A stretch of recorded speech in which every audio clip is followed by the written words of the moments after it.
The U.S. ambassador to the United Nations, Vernon Walters, as reported, will go to Syria tomorrow on a mission to try to free American hostages in Lebanon.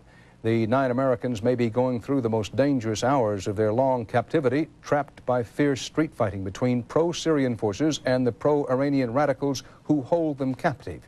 From London, Bill McLaughlin reports. America's hostages have become pawns in the battle for military supremacy in Beirut's southern slums. Most of the 9 Americans, along with more than a dozen other foreign hostages, are being held by Hezbollah, the extreme Lebanese Shiite faction loyal to Iran. And they're being held somewhere in the battle zone.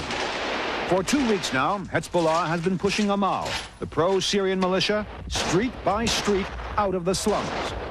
There is also a real fight between the Syrians and the Iranians over who is the senior partner in the affairs of Beirut and in the affairs of Lebanon. Syria has been trying to negotiate a peaceful compromise with Iran. The two are allies, but the alliance now seems near the breaking point. Iran has warned Syria to keep out of the Hezbollah stronghold and not try to rescue the hostages. Mideast experts say Iran is still trying to sell the hostages for a high price.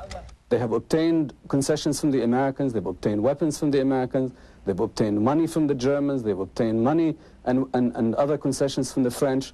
So in the scheme of things, for the Iranians and for their protégés in Lebanon, the holding of hostages in the southern slums is still not a bad business. Today, President Reagan said the U.S. would do all it could to free the hostages, but it wouldn't pay for them. The government should take advantage of everything it can to get those people free.